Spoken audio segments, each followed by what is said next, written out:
ब्रेकनंतर स्वागत. यानंतर दिवसभरातल्या महत्त्वाच्या बातम्यांचा वेगवान आढावा आपण घेणार आहोत. बघूया बातम्यांचं अर्धशतक. नवी दिल्लीमध्ये संसद भवनापासून निवडणूक आयोगाविरोधात इंडिया आघाडीचं आंदोलन. राहुल गांधी, प्रियंका गांधींसह काँग्रेस आणि विरोधी पक्षातील सर्व खासदार मोर्चात सहभागी. इंडिया आघाडीनं काढलेल्या मोर्चामध्ये जवळपास 300 खासदार सहभागी.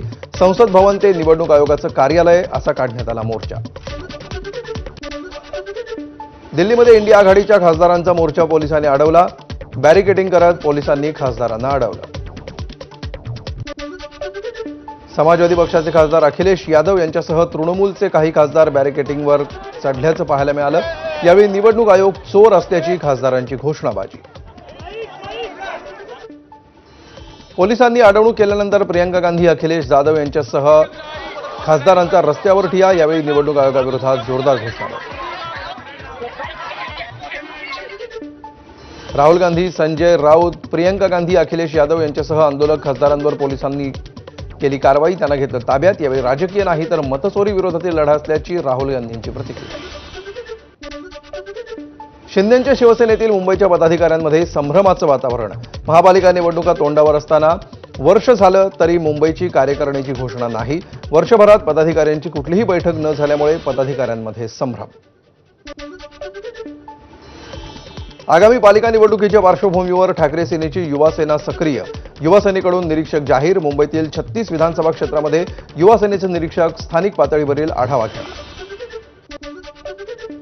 मुंबईत बनियन आणि लुंगी घालून ठाकरेंच्या शिवसेनेचं सत्ताधारी मंत्र्यांविरोधात आंदोलन. शिवसेना कार्यकर्ते आणि पदाधिकाऱ्यांनी बनियन घालत केली घोषणाबाजी. बनावट नोटा आणि पत्त्यांचे मुकुट घालत ठाकरेंच्या शिवसेनेचं मुंबईत आंदोलन. सरकारमधील मंत्र्यांविरोधात आंदोलकांची घोषणाबाजी. भ्रष्ट मंत्र्यांचा राजीनामा घ्या, आंदोलकांची मागणी. स्थानिक स्वराज्य संस्थांच्या निवडणुकीमध्ये काही यश मिळवता येईल का, यासाठी ठाकरेंच्या शिवसेनेची धडपड. पंकज भोयर यांची शिवसेनेच्या आंदोलनावरून टीका. अमरावतीमध्ये ठाकरेंच्या शिवसेनेचं आंदोलन. योगेश कदम यांचा मुखवटा घालून डान्स करत नकली पैसे उधळले. राजकमल चौकामध्ये शिवसैनिकांची सरकारविरोधात घोषणाबाजी. रायगडमध्ये ठाकरे सेनेच्या कार्यकर्त्यांचं जिल्हाधिकारी कार्यालयावर आंदोलन. ओम भट स्वाहा याचं करायचं काय अशा घोषणा. मंत्री भरत गोगावलेंवर टीकास्त्र. नागपूरच्या वाडी भागामध्ये ठाकरेंच्या शिवसेनेचं जन आक्रोश आंदोलन. वादग्रस्त मंत्र्यांविरोधात नागपूर अमरावती महामार्गावर आंदोलन करत ठाकरेंच्या शिवसेनेची राज्य सरकारविरोधात घोषणाबाजी. कोल्हापुरातील महादेवी हत्तीच्या घर वापसीसाठीच्या याचिकेवर आता गुरुवारी सुनावणी. महादेवीला वनतारामध्ये जबरदस्तीनं नेलं असा मठाकडून युक्तिवाद. गुरुवारी म्हणणं ऐकून घेऊ असं सुप्रीम कोर्टाचं उत्तर. कबुतरखान्यासंबंधीची मुंबई हायकोर्टाच्या निर्णयाला आव्हान देणारी याचिका सुप्रीम कोर्टानं फेटाळली. कबुतरांना चारा देणाऱ्यांविरुद्ध गुन्हे दाखल करण्याचे हायकोर्टाचे आदेश. यामध्ये सुधारणा हवी असेल तर हायकोर्टाकडे जा, सुप्रीम कोर्टाचे निर्देश. भटकी कुत्री दिल्ली बाहेर घालवा. सुप्रीम कोर्टाचे दिल्ली सरकार आणि 2 महानगरपालिकांना आदेश. भटकी कुत्री हटवताना आडवे येणाऱ्यांवर कठोर कारवाई करा. अडथळा आणणाऱ्यांविरोधात कोर्टाचा अवमान केल्याचा खटलाही भरण्याचे आदेश. दादर पश्चिममधील कबुतरखाना मुंबई महापालिकेनं पुन्हा ताडपत्रीनं बांधला. जैन बांधवांनी आंदोलन करत ताडपत्री हटवण्याचा केला होता प्रयत्न. जैन समुदायाच्या आंदोलनाला मराठी एकीकरण समिती उत्तर देणार. कबुतरखाना जबरदस्तीनं सुरू ठेवायला लावणाऱ्यांवर कारवाई व्हावी या मागणीसाठी मराठी एकीकरण समिती उतरणार रस्त्यावर. स्थानिक स्वराज्य संस्थांच्या निवडणुकांच्या पार्श्वभूमीवर काँग्रेसची पुण्यामध्ये 2 दिवसांची कार्यशाळा. काँग्रेस प्रदेशाध्यक्ष हर्षवर्धन सपकाळ, बाळासाहेब थोरात यांच्यासह काँग्रेस पदाधिकाऱ्यांची कार्यशाळेसाठी उपस्थिती. नागपूरमध्ये माजी मंत्री सुनील केदार यांच्या विरोधात काँग्रेसच्या दुसऱ्या गटाचं आंदोलन. नागपूर जिल्हा बँकेच्या 149 कोटींच्या घोटाळ्याच्या चौकशीची मागणी. 2012 नंतरच्या शिक्षकेतर कर्मचाऱ्यांच्या नियुक्त्यांची चौकशी होणार. पंकज भोयर यांची माहिती. चुकीच्या पद्धतीनं नोकरी मिळवणाऱ्यांच्या अडचणी वाढणार. राज्य सरकारी कर्मचाऱ्यांच्या महागाई भत्त्यामध्ये 2% वाढ. 1 जानेवारी 2025 ते 31 जुलै 2025 दरम्यान वाढ लागू. महागाई भत्ता आता 53% वरून 55%. मराठा आरक्षणाच्या मुंबईतील आंदोलनासाठी धाराशिवमध्ये 10,000 गाड्यांचं बुकिंग. मनोज जरांगेंच्या दौऱ्यानंतर मराठा कार्यकर्त्यांकडून समाज जागृती. मोर्चाचा मार्ग सांगणारे बॅनरही छापले. वाशिमच्या ढोरखडामधील सरपंच असलेल्या मेटकरी दाम्पत्याला दिल्लीतील लाल किल्ल्यावरील स्वातंत्र्य दिन सोहळ्याचं आमंत्रण. राज्यातील 17 जिल्ह्यांमधील निवडक सरपंचांना 15 ऑगस्टचं आमंत्रण. अमरावतीच्या अचलपूरमधील फिनले मिलच्या कामगारांचं वेतन थकलं. मिलमधील चिमणीवर चढून कामगारांचं आंदोलन. यापूर्वी केलेल्या आंदोलनावेळी वेतन देण्याचं दिलं होतं आश्वासन.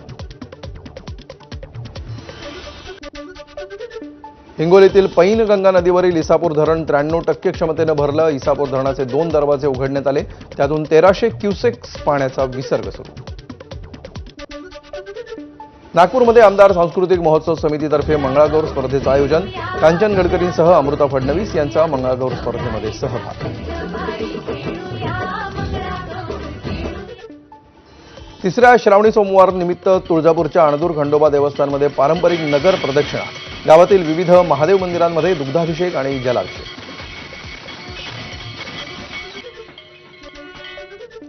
यवतमाळच्या कोंडेश्वर महादेव मंदिरामध्ये तिसऱ्या श्रावणी सोमवार निमित्तानं महिलांची गर्दी. महिला भाविकांकडून शिवलिंगावर 1,51,000 बेलपत्र अर्पण. त्र्यंबकेश्वरमध्ये ब्रह्मगिरी प्रदक्षिणेसाठी भाविकांची गर्दी. प्रदक्षिणा पूर्ण करून घेतलं जातं त्र्यंबक राजाचं दर्शन. अहिल्यानगरच्या डोंगरगडमधील रामेश्वर मंदिरामध्ये भाविकांची गर्दी. वनवासाच्या काळामध्ये श्रीरामांनी याच परिसरामध्ये वास्तव्य केल्याची आख्यायिका. आज तिसरा श्रावण सोमवार. त्र्यंबकेश्वर मंदिराच्या गाभाऱ्यामध्ये फुलांची आरास. दर्शनासाठी भाविक 3 ते 4 तास रांगेत उभे. तिसऱ्या श्रावणी सोमवारमुळे त्र्यंबकेश्वरमध्ये भाविकांची अलोट गर्दी. 7 ते 8 किलोमीटरपर्यंत वाहनांच्या रांगा. ब्रह्मगिरी प्रदक्षिणेसाठी राज्यभरातून भाविक त्र्यंबकेश्वरमध्ये दाखल.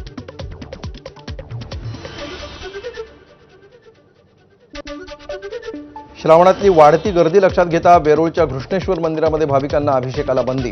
मात्र काही व्हीआयपींना अभिषेकाची मुभा देण्यात आल्यामुळे सर्वसामान्य भाविकांमध्ये नाराजी. कारवाईची मागणी. तिसरा श्रावणी सोमवार निमित्त हिंगोलीच्या औंढा नागनाथ मंदिरामध्ये भाविकांची गर्दी. महाराष्ट्र आणि परराज्यातून भाविक औंढा नागनाथमध्ये दाखल. कोल्हापुरातील अंबाबाईचं मंदिर आज आणि उद्या बंद राहणार. देवीच्या मूळ मूर्तीवर भारतीय पुरातत्व विभागाच्या सर्वेक्षणानुसार मूर्ती संवर्धन प्रक्रिया केली जाणार. या काळामध्ये भाविकांना अंबाबाईच्या उत्सव मूर्तीचं दर्शन घेता येणार. गणपतीपुळ्यातील मंदिर अंगारकी उत्सवानिमित्त दर्शनासाठी 18 तास खुलं राहणार. उद्या अंगारकी चतुर्थी यात्रोत्सव. दर्शनासाठी मोठ्या संख्येनं भाविकांची गर्दी. नाशिकच्या नंदगावमधील गिरणा धरणातून 40 गाव औद्योगिक वसाहतीसाठी 1500 क्युसेक वेगानं पाण्याचा विसर्ग. नदीकाठच्या गावांना सतर्कतेचा इशारा.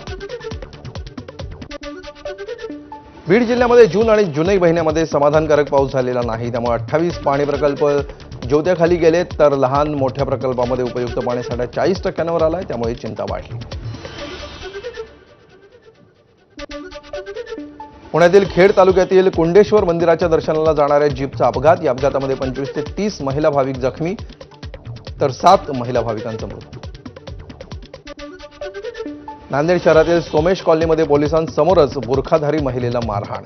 महिला मुलं चोरणारी असल्याचं अफवेनंतर मारहाण. पोलिसांसमोर झालेल्या मारहाणीचा व्हिडिओ व्हायरल. मात्र कारवाई अथवा गुन्हाही दाखल नाही. सोन्यामध्ये चांदी मिक्स करून लोकांची फसवणूक. छत्रपती संभाजीनगर शहरातला प्रकार. व्यापारी आनंद कुमार मगरे याला अटक तर सोनं खरेदीसाठी रील बनवणाऱ्या सुशील प्रभू वाघमारेसह इतर 4घांनाही अटक.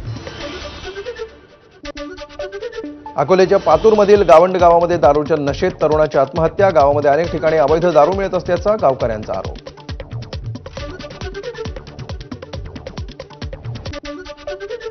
यवतमाळच्या दारव्हा तालुक्यातील एका गावामध्ये गतिमंद तरुणीवर सामूहिक अत्याचार. 3 आरोपींना तत्काळ अटक. एक आरोपी अल्पवयीन असल्याची माहिती. फरार आरोपीचा पोलिसांकडून शोध सुरू. बीडच्या परळीमध्ये परप्रांतीय तरुणीवर सामूहिक अत्याचार. 3 जणांना अटक. तृतीयपंथीयानं काम देण्याचं आमिष दाखवल्यामुळे घडला प्रकार.